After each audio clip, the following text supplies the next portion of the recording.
आप देख रहे हैं इंडिया न्यूज बिजनेस, देश का मुनाफा। नमस्कार, एक बार फिर से स्वागत है आप सभी का इंडिया न्यूज बिजनेस में। आज हम शुरुआत करने जा रहे हैं एक नए खास शो की।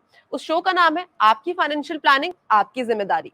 हर किसी की लाइफ में एक स्टेबिलिटी होना बहुत जरूरी होता है, लेकिन फाइनेंशियल स्टेबिलिटी होना उससे भी ज्यादा जरूरी होता है। ऐसा इसलिए क्योंकि आपकी फाइनेंशियल प्लानिंग आपकी ही जिम्मेदारी है। कहाँ पे आपको इन्वेस्टमेंट करना है, कौन सा आपको इंश्योरेंस लेना है, इन सारी चीजों का आपको ही कैलकुलेशन करना होता है, ताकि इन फ्यूचर आपको किसी भी तरीके की फाइनेंशियल लॉस का सामना ना करना पड़े। लेकिन उसके लिए करेक्टिव मेजर्स क्या है, उसके लिए सही ऑप्शंस क्या है, किस जगह पे हमें इन्वेस्टमेंट करनी चाहिए, फाइनेंशियल प्लानिंग होती क्या है, क्या आपको ये पता है? तो आइए बात करते हैं फाइनेंशियल प्लानिंग के ऊपर। उसे किस तरीके से करा जाता है, किस तरीके से सीखा जाता है और कौन से ऑप्शंस आपके लिए सही है। तो स्वागत करते हैं हमारे खास मेहमान अभिषेक कुमार जी का। नमस्कार कंचन जी। नमस्कार सर, स्वागत है आपका शो में। धन्यवाद धन्यवाद। और आपके श्रोताओं को भी बहुत बहुत नमस्कार। और मुझे जी यहाँ पे इनवाइट करने के लिए और हमसे फाइनेंशियल प्लानिंग के बारे में जानने के लिए would like to thank your Zee channel. और आप बताएं, we can start from that. जी सर, हम बहुत बार सुनते हैं कि हमें फाइनेंशियल प्लानिंग करनी चाहिए, ऐसा करना चाहिए, एसआईपी में पैसा लगाना चाहिए, स्टॉक मार्केट में लगाना चाहिए, इन्वेस्टमेंट करनी चाहिए। बहुत सारी चीजें, बहुत सारे फैक्टर्स हमें सुनने में आते हैं। या तो हम ये भी बोल सकते हैं कि जितने लोगों से, जितने जनों से हम सलाह लेते हैं, उतनी चीजें, उतनी नई राय हमें सुनने को मिलती है, देखने को मिलती है, राइट? कि जी फाइनेंशियल प्लानिंग हमें कैसी करनी चाहिए, शादी से पहले ऐसा होना चाहिए, शादी के बाद ऐसा होना चाहिए, अगर आप जॉब कर रहे हैं तो आपको इतना इन्वेस्टमेंट करना चाहिए। हमारे पास एक बहुत ही लंबी लिस्ट आके खड़ी हो जाती है कि हमें फाइनेंशियल प्लानिंग कैसे करनी चाहिए। बट हमें एक आइडियल फाइनेंशियल प्लानिंग के बारे में करेक्टिव तरीके से नहीं पता होता। हमें क्या क्या मेजर्स लेने चाहिए, हमें वो नहीं पता होता। तो हम जी सबसे पहले यही जानना चाहेंगे कि फाइनेंशियल प्लानिंग सबसे पहले होती क्या है, कि उसे किस तरीके से करा जाता है, ये हम बाद में देखेंगे। सबसे पहले जानेंगे कि एग्जैक्ट वर्डों में, सिंपल सी भाषा में फाइनेंशियल प्लानिंग होती क्या है। जी, बहुत सही बात करी आपने। क्योंकि ज़्यादातर क्या होता है, लोगों को टैक्स प्लानिंग से फाइनेंशियल प्लानिंग समझ में आती है। बिकॉज जैसे ही 31 मार्च का पीरियड आता है, लोग ये सोचते हैं कि भाई यही एक तरीका है फाइनेंशियल प्लानिंग का। दूसरा एक तरीका है कि बहुत बार आपके पास बहुत सारे बैंक के मैनेजर्स या एजेंट्स आते हैं जो आपको बताते हैं कि फलाना प्रोडक्ट ले लीजिए तो आपका फ्यूचर सिक्योर हो जाएगा, आप इतना इंश्योरेंस जी ले लीजिए तो आपका फ्यूचर, आपके डिपेंडेंट का फ्यूचर सिक्योर हो जाएगा। तो ये छोटी-छोटी चीज़ों में या पीस मील अप्रोच में जनरली चीज़ें बताई जाती हैं। वैसे अगर आप देखा जाए तो फाइनेंशियल प्लानिंग में इन सभी चीज़ों का मिश्रण है। जैसे कि अगर मैं आपको बताऊँ कि financial planning just insurance planning नहीं है, या शुरू में जैसे आपने कहा कि भाई क्या स्टॉक इन्वेस्टमेंट ही फाइनेंशियल प्लानिंग है, तो वो भी नहीं है। ये एक सब चीज़ों का एक मिश्रण है जो कि एक छोटा-सा परिवार या कोई बड़ा-सा परिवार या इवन वो जो अभी जस्ट जॉब में स्टार्ट कर रहे हैं, उनके लिए भी इम्पोर्टेंट हो सकता है। बिकॉज़ लाइफ अनसर्टेन आपके लिए भी उतनी है जितनी मेरे लिए है या आपके राइट। श्रोताओं के लिए है। तो उनको एक प्लान तो बनाना पड़ेगा। वो प्लान में वो क्या-क्या इंक्लूड करें, बहुत ज़्यादा ना भी करें तो 3 चीज़ें तो बाकायदा करनी चाहिए। जिसमें कि पहला तो वो अपना गोल प्लान करें, जिसमें कि अगर आपको ये पता हो कि भाई आप किस चीज़ के लिए सेव कर रहे हैं, तो उसके हिसाब से आपको पता होगा कितना सेव करना है। तो गोल प्लानिंग या इन्वेस्टमेंट प्लानिंग एक एक पार्ट है फाइनेंशियल प्लानिंग का। गोल प्लानिंग दूसरा, आपके गोल्स तभी मुमकिन हैं जब आप बहुत टाइम तक सेव करें या थोड़े टाइम तक सेव करें। और अगर इसके बीच में अगर कुछ ऊपर नीचे हो जाता है, कुछ भी आपके हेल्थ को कुछ हो जाए या आपके लाइफ को कुछ हो जाए, तो इंश्योरेंस प्लानिंग भी फाइनेंशियल प्लानिंग का एक बहुत बड़ा पार्ट हो जाता है। और बाकी तीसरी चीज़ देखी जाए, अगर हम एक इसको एक 3 स्तंभ माने, तो तीसरा स्तंभ आपका टैक्स प्लानिंग होता है। बिकॉज़ लोग चाहते हैं कि भई मैं बहुत ज़्यादा टैक्स ना पे करूँ, तो एक बार इन्वेस्टमेंट प्लानिंग हो जाए गोल के बेसिस पे और एक बार आपका इंश्योरेंस प्लानिंग हो जाए, तो मोटा-मोटी टैक्स प्लानिंग उन दोनों चीज़ों के बेसिस पे एक आइडिया लेके आप कर सकते हैं। तो मैं अगर आप मेरे से पूछे तो ऑल्दो तो ऐसे बहुत सारी चीज़ें जैसे विल प्लानिंग भी या इनहेरिटेंस या एस्टेट प्लानिंग भी आती है। बट मोटा-मोटी ये 3 चीज़ों को अगर आप लेके चलें तो आप एक बोल सकते हैं कि हमने मोटा-मोटी कॉम्प्रिहेंसिव फाइनेंशियल प्लान एड्रेस कर दिया। तो मेरे हिसाब से ये 3 चीज़ें बहुत ज़रूरी पड़ जाती हैं। बाकी लोग तो हर चीज़ को पीस मील पे या टुकड़ों-टुकड़ों में भी कर सकते हैं। या जी, तो हमने समझ लिया कि बेसिक फाइनेंशियल प्लानिंग में हमें किन किन चीजों को रखना चाहिए, प्राइमरी फोकस हमारा किन चीजों पे होना चाहिए, वो आपने 3 चीजें हमें बता दी है। लेकिन ये मैंने समझ लिया, लेकिन अगर मैं सोचूं कि हर महीने मेरी सैलरी आ रही है, लेट अस से कि मेरा एक फिक्स्ड अमाउंट हर महीने आ रहा है, उसमें से मैं इतना खर्चा इस जगह पे करूंगी, इतना खर्चा मैं इस जगह पे करूंगी और इतना खर्चा मैं इस जगह पे करूंगी, तो मैं तो सॉर्टेड हूँ। तो फिर मुझे फाइनेंशियल प्लानिंग की क्या इंपॉर्टेंस है? मुझे तो नहीं चाहिए फाइनेंशियल प्लानिंग। मेरे को पता है कि मेरा इतना खर्चा है, मेरी इतनी सैलरी आ रही है और मुझे पता है कि मेरा खर्चा कहाँ पे डिवाइडेड है। अगर मैं ना भी करना चाहूँ तो सर वो चलेगा या इसकी कोई और अलग से इंपॉर्टेंस है? वैसे चल सकता है, लेकिन डिपेंड करता है कि मान लीजिए आपके खर्चे कितने हैं। अगर आप 100 रुपए कमा रहे हैं और उसमें से 80 खर्च कर दे रहे हैं, तो इसका मतलब मोटा मोटी लेट से आप 20 रुपए बचा रहे हैं। क्या जब आप रिटायर होंगे, जब आपको इनकम आनी बंद हो जाएगी, कभी ना कभी तो ऐसा टाइम आएगा, तो क्या ये 20 रुपए आपके लिए काफी होंगे कि इनको इन्वेस्ट करके आप अपना रिटायरमेंट पूरा कर सके? मोटा मोटी ये डिफिकल्ट होगा। रीजन भी अगर आप 80 रुपए या ऑलमोस्ट 80% अपना जो आपकी मंथली आय है, उसको अगर आप खर्च कर देंगे, तो आपके पास बचाने के लिए बहुत कम पैसे रह जाते हैं। इसके बाद और एक इम्पॉर्टेंट चीज़ है कि भाई ये पैसा सिर्फ आपको रिटायरमेंट के लिए चाहिए या आपके बहुत सारे और भी ज़रूरतें हैं। जैसे अगर आप मैरिड हैं, तो आपके घर खरीदने की रिक्वायरमेंट हो सकती है, आपके बच्चों की पढ़ाई की रिक्वायरमेंट हो सकती है, या इसके अलावा आप छोटा-मोटा सामान भी खरीदते हैं, कुछ कभी-कभी ज़रा ज़्यादा बड़ा भी, जैसे कार हो गया या फॉरेन हॉलिडे भी हो सकता है। तो ये सारी चीज़ें आप अगर ये कहते हैं कि मेरे इन 80 रुपए में मेरा हो जाएगा और मैं 20 रुपए जो मैं आज सेव कर रही हूँ, उससे बेसिस पे मैं अपना रिटायरमेंट पूरा कर लूँगी, तो क्यों नहीं? बट जनरली आपको पता तो करना पड़ेगा कि आपको क्या चाहिए, आपकी लाइफ़ की ज़रूरतें क्या हैं, आपका रिस्क एपेटाइट क्या है, ताकि आप ये 20 या 40 या जो भी रुपए आप बचा सकें, उसको सेविंग मोड में लगाएँ, ताकि उससे आप रिटर्न पाके अपना रिटायरमेंट और बाकी गोल्स पूरे कर सकें। तो मुद्दे की बात आप सही कह रहे हैं। आय से अपने एक्सपेंसेस हटाने के बाद बहुत लोग सेविंग करते हैं। दूसरा तरीका ये है कि पहले आप जान लें कि भाई आपको कितना सेव करना है, और उसके हिसाब से इनकम माइनस सेविंग को आप अपना एक्सपेंस लेके चलें। तो दोनों लाइफ में दोनों तरीके हैं। पहले तरीके में आप शायद मुश्किलों में पड़ सकें, बिकॉज़ आपको कोई आइडिया नहीं है आपको कितना सेव करना था, आप खर्च ज़्यादा कर रहे हैं, सेव कम कर रहे हैं। दूसरा ये हो सकता है, जो दूसरा तरीका है उसमें है कि भाई आप पहले सेव कर रहे हैं, आपको पता है कि ये मेरी ज़रूरतें हैं, इनके लिए मुझे इतना-इतना फ्यूचर में सेव करना पड़ेगा, तो मैं आज से स्टार्ट कर रही हूँ, और उसके बाद जो बचे फिर वो मैं उसको एक्सपेंड करूँ। तो दोनों चीज़ें चलती हैं।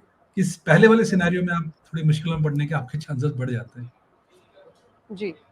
तो सर ने बता दिया कि किस तरीके से हमें ये सारी चीजें ध्यान में रखनी चाहिए। सर एक चीज इससे मेरे दिमाग में और आती है, जो जी। ऑलमोस्ट मैं जो सोच सकती हूँ कि शायद से सबके साथ ही होता होगा, कि जब भी हमारी सैलरी आती है, ये हमारे लिए इंपॉर्टेंट होता है सबसे पहले तो आइडेंटिफाई करना कि हमें पैसा बचाना कैसे है, राइट? क्योंकि जैसे ही क्रेडिट का मैसेज आता है, उससे क्रेडिट के मैसेज आते ही डेबिट का मैसेज सर पहले आ जाता है कि जितना हमारे पास क्रेडिट हुआ उससे पहले हम उतना ही डेबिट कर देते हैं। तो शायद से हम भूल जाते हैं कि हमें उन पैसों में से कुछ बचाना भी है, कुछ हमें इन्वेस्टमेंट भी करनी है, कुछ हमें एक फाइनेंशियल प्लानिंग भी करनी है।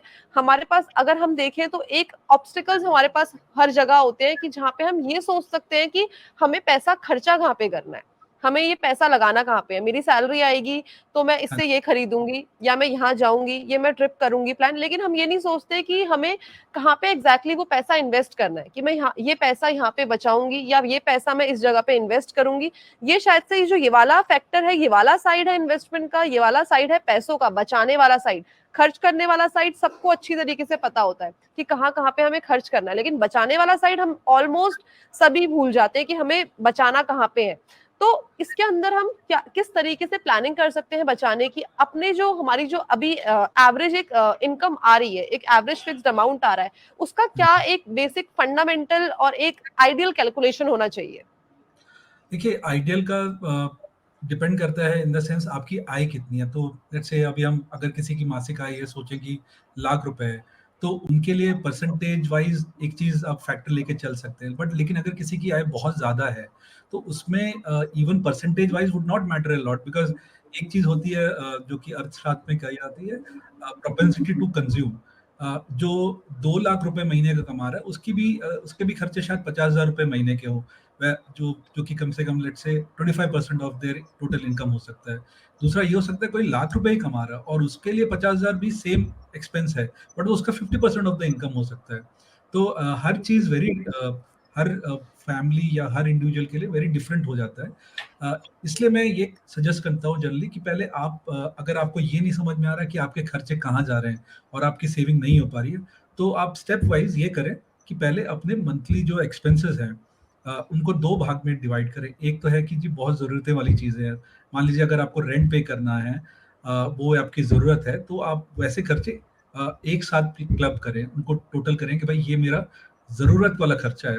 दूसरा जो नॉन इतना ज़रूरी नहीं है, मान लीजिए आप मूवी देखने जा रहे हैं या आप रेस्टोरेंट में जा रहे हैं, ये एक किसी के लिए बहुत ज़रूरी भी हो सकता है, तो बट किसी के लिए प्रायोरिटीज मेंटेन करनी है, अपना देखना है कि कौन सा एसेंशियल है और कौन सा नॉन एसेंशियल है एक टाइम पे।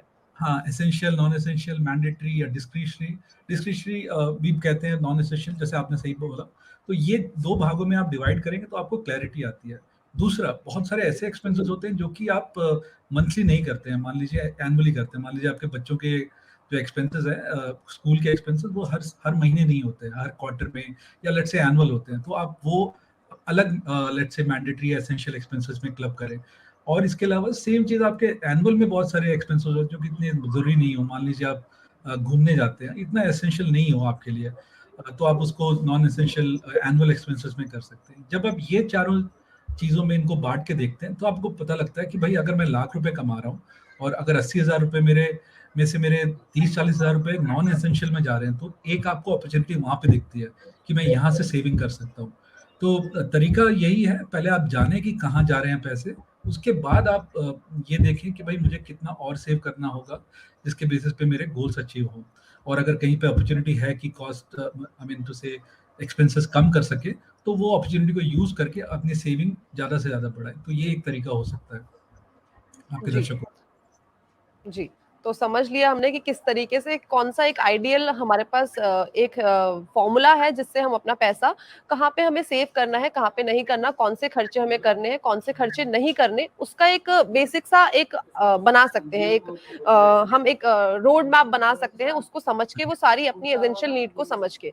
सर, अब अगर हम इंडिया का सिनेरियो देखें, एज ऑफ नाउ हम इंडिया का सिनेरियो देखें, तो हमारे में जनरली फैमिलीज में क्या होता है कि उनको अगर फाइनेंशियल प्लानिंग करनी होती है तो हम क्या करते हैं, अपने फादर से या अपने ग्रैंडफादर से या अपने बड़ों से पूछने लगते हैं कि हमें फाइनेंशियल प्लानिंग कहाँ पे इन्वेस्ट करना चाहिए, कहाँ पे इन्वेस्ट नहीं करना चाहिए।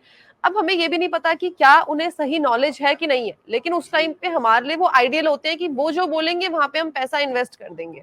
ये जनरली होता है सब फैमिलीज में, और हम डिपेंडेंट होते हैं कि अपने बड़ों के ऊपर, अपने सीनियर्स के ऊपर हम डिपेंडेंट हो जाते हैं, चाहे वो ऑफिस में बॉस हो, चाहे वो घर में फादर हो, ग्रैंडफादर हो, मदर हो, किसी के भी ऊपर। लेकिन हमें ये पता नहीं होता कि हमारी इन्वेस्टमेंट के लिए सही फाइनेंशियल एडवाइजर कौन है। क्या इंडिया में भी अलग अलग फाइनेंशियल एडवाइजर हैं? अगर हैं तो वो कौन कौन से हैं?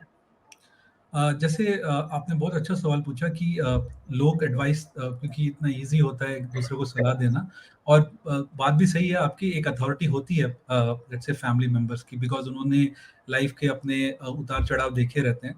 तो जी मतलब ये मतलब बहुत ज़रूरी है और वाकिफ भी है कि लोग अपने लेट्स से बुजुर्गों पे डिपेंड करें इस चीज़ के लिए।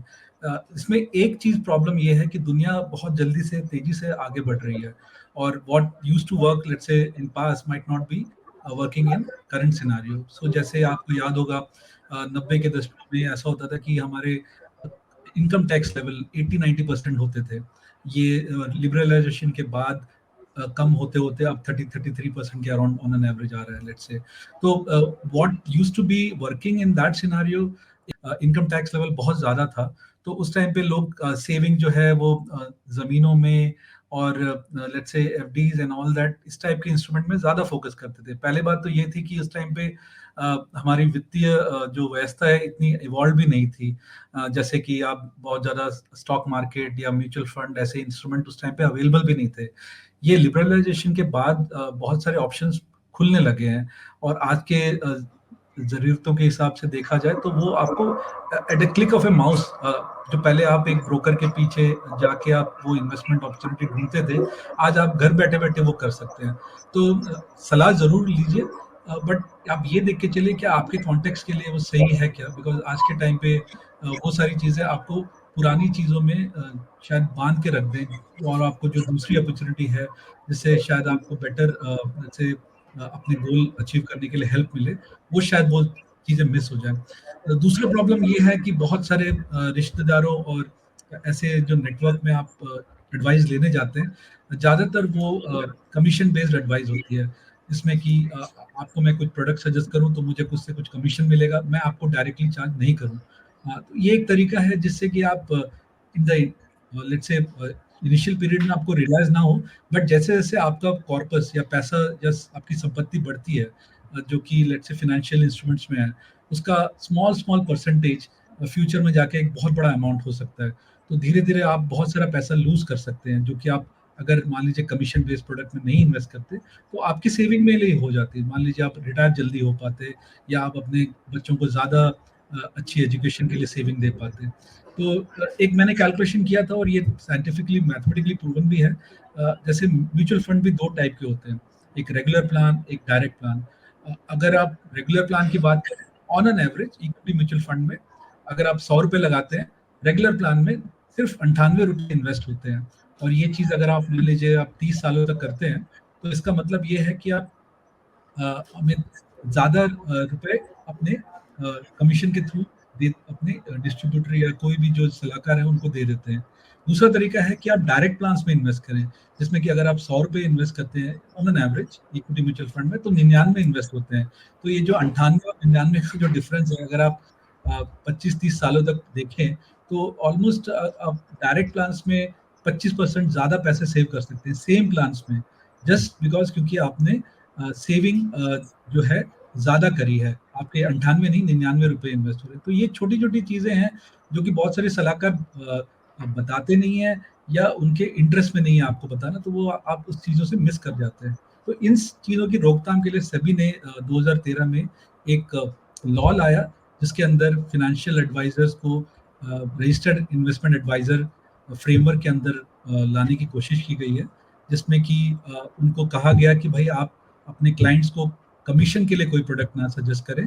आप उनको उनके रिस्क प्रोफाइल कि उनकी रिस्क लेने की कितनी कैपेसिटी है, उनके गोल्स क्या हैं, उनके लेट्स से आय कितनी है, ये सारी चीज़ों के बेसिस पे आप उनको प्लान सजेस्ट करें और उनसे फीस आप डायरेक्टली चार्ज करें। कुछ छुपा के ना चार्ज करें कि भाई आपको ये नहीं पता लग रहा कि उसमें से कितने पैसे आपके सेविंग में जा रहे हैं और कितने डिस्ट्रीब्यूटर कमीशन में। तो इस टाइप की एक व्यवस्था सेबी ने ऑलरेडी करी है। मैं भी उस व्यवस्था का ही पार्ट हूँ, तो मुझे ये डिस्क्लोजर देना पड़ेगा। जैसे कि आप स्क्रीन पे देख रहे हैं, मेरा सेबी रजिस्ट्रेशन नंबर आपके सामने है। तो ऐसे टाइप के एडवाइजर्स हैं, आप उनको ढूंढें, उनसे सलाह लें। अगर आपको सूट करता है तो आप उनकी एडवाइस मानें। तो मेरा सुझाव ये रहेगा कि आप रजिस्टर्ड एंटिटी के साथ ही एडवाइस लें, बिकॉज ऐसे तो आप एडवाइस लें, अगर आपको ऊपर नीचे कुछ होता है तो आप सेबी भी आपकी उस मामले में हेल्प नहीं कर पाएंगे। तो मेरा ये एडवाइस रहेगा, आप सेबी की वेबसाइट पे जाएं, there are lots of SEBI registered investment adviser, choose one of them, work with them and then see how it is benefiting you. जी। तो एक हमारे पास एक उस चीज़ की डिग्री होनी बहुत ज़्यादा ज़रूरी है, वैलिडेशन होनी बहुत ज़्यादा ज़रूरी है, जिससे भी हम एडवाइस ले रहे हैं। क्या वो राइट पर्सन है जो हमें एडवाइस कर रहे हैं, या सिर्फ़ जो बातें हैं वो सिर्फ़ हवाओं में ही हो रही है। ये चीज़ हमें ध्यान में रखनी बहुत ज़्यादा ज़रूरी होती है। इसलिए सेबी रूल भी लेके आए हैं, क्योंकि बहुत सारी चीज़ें होती हैं, इससे हम गलत चीज़ों के ट्रैप में फँसते जाते हैं। गलत प्रोडक्ट ले लेते हैं, गलत इंश्योरेंस प्लान ऑप्ट कर लेते हैं, चाहे वो इन्वेस्टमेंट प्लान हो, चाहे वो कोई भी चीज़ हो, हम गलत चीज़ को ऑप्ट कर लेते हैं और फिर हम क्या करते हैं, उसके उस ट्रैप में हम आगे चलते जाते हैं, चलते जाते हैं, चलते जाते हैं।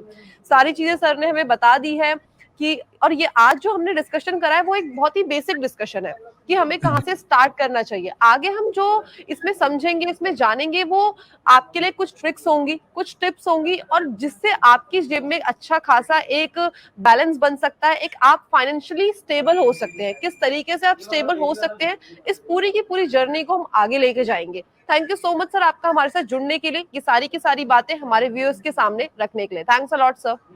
धन्यवाद कंचन, आपके दर्शकों को फिर से बहुत-बहुत बधाई। Thanks for joining us today. Have a great day. जी, तो आज की सीरीज में हमने जाना कि फाइनेंशियल प्लानिंग एक्चुअल में होती क्या है। जो अब तक हम समझ के बैठे थे कि फाइनेंशियल प्लानिंग होती क्या है, क्या वो सही है या फिर नहीं, सही तरीके से फाइनेंशियल प्लानिंग को किस तरीके से करा जाता है, क्या क्या इसके करेक्टिव मेजर्स होते हैं, किस किस जगह पे हम प्लानिंग करके चल सकते हैं। ऐसा नहीं कि फाइनेंशियल प्लानिंग सिर्फ इन्वेस्टमेंट करना होता है, इंश्योरेंस लेना भी फाइनेंशियल प्लानिंग के अंदर आता है। और किस तरीके से हमें अपने पैसों को एलोकेट करके चलना चाहिए, उनको किस तरीके से डाइवर्सिफाई करके चलना चाहिए, किस तरीके से हमें अपना पैसा अलग अलग जगह लगाना चाहिए, वो सारी की सारी चीजें हमने जान ली है। इसके आगे हम बात करेंगे कि किस तरीके से आपको फाइनेंशियल प्लानिंग सही तरीके से करनी चाहिए, आपको कौन कौन से इंस्ट्रूमेंट्स का यूज करना चाहिए, और आपके लिए लेके आएंगे कुछ ट्रिक्स और कुछ टिप्स जिससे आप अपनी फाइनेंशियल प्लानिंग को और भी ज्यादा मजबूत कर सकते हैं। बस ऐसी बातों के लिए जुड़े रहिए इंडिया न्यूज बिजनेस के खास शो आपकी फाइनेंशियल प्लानिंग आपकी जिम्मेदारी के साथ। धन्यवाद। आप देख रहे हैं इंडिया न्यूज बिजनेस, देश का मुनाफा।